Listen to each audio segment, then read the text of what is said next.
শুধুমাত্র আলু দিয়ে তৈরি ঝটপট একটি নাস্তার রেসিপি নিয়ে আজকে হাজির হয়েছি।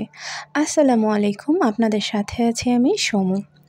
দারুণ এই নাস্তাটি তৈরি করতে শুধুমাত্র আলু হলেই চলবে, আর এই নাস্তাটি খেতে অনেকটাই ফ্রেঞ্চ ফ্রাইসের মতন লাগে খেতে। সহজ এবং টেস্টি এই আলু দিয়ে তৈরি নাস্তাটি আপনার বাচ্চার অবশ্যই পছন্দ হবে।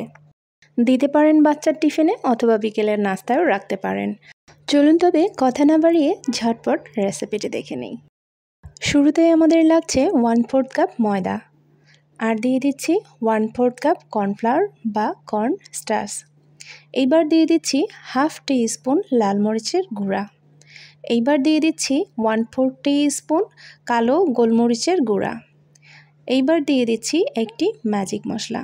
এই মশলাটা দিলে ভালো, আর না দিলে কোনো সমস্যা নাই, দিলে জাস্ট একটা চটপটা ফ্লেভার পাবেন। এইবার দিয়ে দিচ্ছি 1/4 টিস্পুন লবণ। যেহেতু এই ম্যাজিক মশলার মধ্যে লবণ আছে, তাই লবণটা একটু বুঝে শুনে ব্যবহার করতে হবে। সমস্ত উপকরণগুলো মিশিয়ে নিয়েছি। এইবার সামান্য করে পানি দিয়ে একটি ব্যাটার তৈরি করে নিব। ব্যাটারটি মোটামুটি থিকনেসের হবে, এটা পাতলাও হবে না, আবার খুব বেশি ঘনও হবে না। দেখুন, এইরকম দেখতে হবে ব্যাটারটি। আমি এইখানে আলু কিউব করে কেটে ধুয়ে পানি ঝরিয়ে নিয়েছি, আর এটা লাগছে এখানে 3 কাপ পরিমাণ। অ্যাকচুয়ালি 3 কাপ বলে কোনো কথা না, আমি এখানে মোটামুটি মাঝারি মানের সাইজের 4-5টি আলু নিয়েছিলাম। এটা মেপে দেখালাম আপনাদের আন্দাজ মতো, তাহলে বুঝবেন কতটুকু কি দিতে হবে এই জন্য।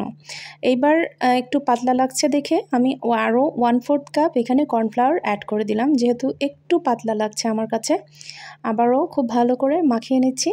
আমি এখানে 1/4 কাপ করে 2 বার, মানে হাফ কাপ পরিমাণ কর্নফ্লাওয়ার ব্যবহার করেছি, আর 1/4 কাপ ময়দা ব্যবহার করেছি। পুরোটাই ময়দা দিয়ে করতে যাবেন না, তাহলে খেতে কিন্তু ভালো লাগবে না। এইখানে আমি কড়াইয়ে তেল গরম করে নিয়েছি, আর এইবার এরকম করে ছেড়ে দিচ্ছি। দেখুন, লক্ষ্য করলে বুঝতে পারবেন। আর সাইড করে নিয়ে আরও কিছু দিয়ে দিচ্ছি, আর এবার এপিট ওপিট করে আমি ভেজে নিব। এই যে দেখুন, আমি এপিট ওপিট করে মুচমুচে করে ভেজে নিয়েছি, আর এভাবে করেই আমি বাকিগুলো ভেজে নেব। উপস, পড়ে গেল।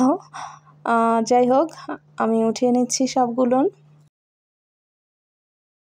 আমরা তো সবসময় ফ্রেঞ্চ ফ্রাইস খেয়েই থাকি, তবে এভাবে করে যদি আপনি ফ্রেঞ্চ ফ্রাইস করেন তবে খেতে কিন্তু মন্দ লাগে না, অনেক ভালো লাগে খেতে, আর দেখতেও একটু বৈচিত্র্য আসে।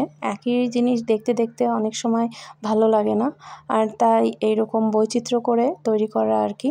যাই হোক, এই যে আমার ফ্রেঞ্চ ফ্রাইসগুলো ভাজা হয়ে গেছে। এভাবে করে বাকিগুলো আমি তৈরি করে নিব। এই যে দেখুন, ঝটপট আলুর তৈরি নাস্তা কিন্তু রেডি। এখন শুধু খাবার পালা।